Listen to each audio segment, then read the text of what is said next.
नमो नमः। मैं पूजा शर्मा आप सभी का स्वागत करती हूँ। आज हम बात करेंगे ग्रह की, और वो कौन सा ग्रह है?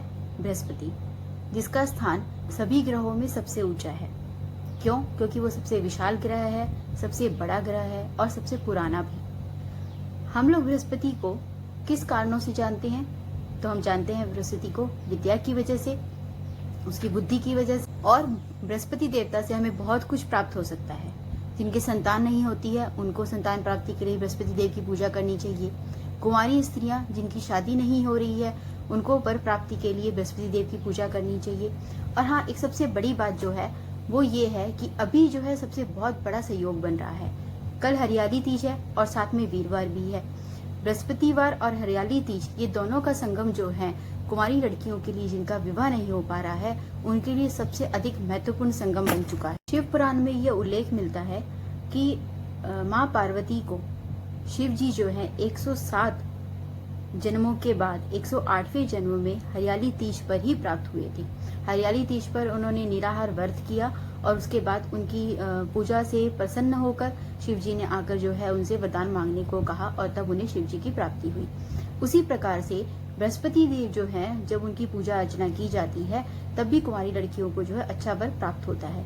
तो ये दोनों ही चीजें, हरियाली तीज और बृहस्पति देव जो है गुरुवार जो है वो कल पड़ रहा है, और साथ ही साथ सावन भी है, पूर्णमासी आने वाली है, तो यानी कि शुक्ल पक्ष भी चल रहा है।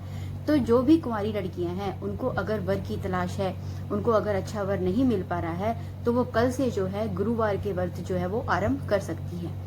अब हम बात करेंगे, अब आप ये कहेंगे कि गुरुवार के व्रत क्यों, अगर करना है तो हरियाली तीज का व्रत ही आरंभ किया जाए।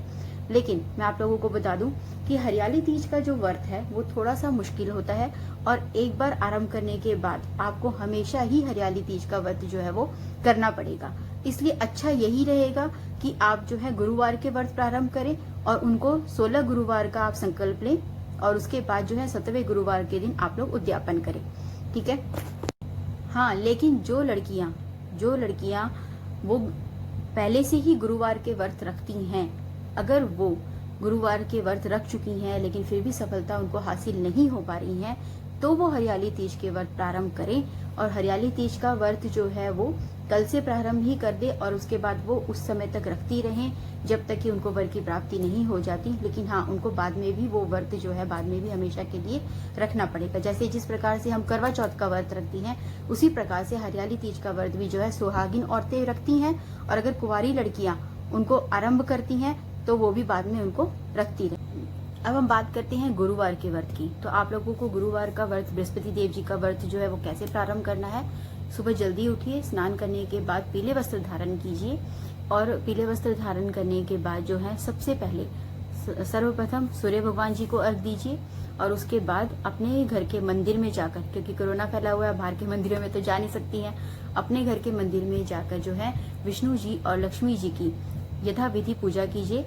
किस प्रकार से? उनको हल्दी कुमकुम का तिलक लगाइए, अक्षत चढ़ाइए, पीला फूल चढ़ाइए, और गुड़ या कुछ भी मीठा पीला जो है वो आप उनके ऊपर मीठा पीला प्रसाद जो होता है वो आप उनके लिए बना सकती हैं और उनको अर्पित कर सकती हैं। केला भी उनको चढ़ाया जा सकता है। उसके बाद आपको केले की पूजा करनी है। इस व्रत में, गुरुवार के व्रत में केले की पूजा करना जो है वो श्रेष्ठकर होता है। तो आपको केले की पूजा करनी है। केले के पास जाकर जो है आपको जल में हल्दी मिला लीजिए। आप हल्दी मिश्रित जल जो है केले के पौधों की जड़ों में डालिए, और उसके बाद गुड़ लगाइए, उनको हल्दी का ही टिका दीजिए, और वहीं बैठकर आपको घी का दिया जलाकर जो है वहीं बैठकर जो है आपको बृहस्पति देव की कथा सुननी है। ठीक है, बृहस्पति देव की कथा सुननी है। हाँ, लेकिन आपको व्रत प्रारंभ करने से पहले मंदिर में जाकर, जब आप अपने मंदिर में बैठी हैं और विष्णु जी और लक्ष्मी जी के सामने बैठकर उनकी पूजा आरंभ करेंगी, उसके पहले जो है आप हाथ में जल लेकर ये संकल्प कर लीजिएगा कि हे प्रभु, मैं जो है अच्छे वर के लिए ये पूजा कर रही हूँ, और मैं ये पूरे तन मन धन से इस पूजा को पूरा करूंगी और ये व्रत पूरे रखूंगी। जो भी 16 बृहस्पतिवार के जो आपने व्रत बोले हैं वो 16 बृहस्पतिवार के व्रत पूरे करके 17वें बृहस्पतिवार को मैं उद्यापन करूंगी। इस प्रकार आप कल से जो है वो बृहस्पति देव की पूजा आराधना शुरू कीजिए। और इसके बारे में अगर आपको और अधिक जानकारी चाहिए तो आप मुझे कमेंट बॉक्स में कमेंट करके लिख सकते हैं, लिखकर पूछ सकते हैं। और उसके बाद भी अगर आपको कुछ और पूछना है तो डिस्क्रिप्शन बॉक्स में मैं अपना फ़ोन नंबर आपको डाल दूंगी, आप उसमें फ़ोन करके जो है मुझसे इस बारे में पूछ सकती हैं। हाँ, एक बात और, आपको जो है मेरे इस चैनल को लाइक करना है, शेयर करना है और सब्सक्राइब करना है। जय भोले बाबा की।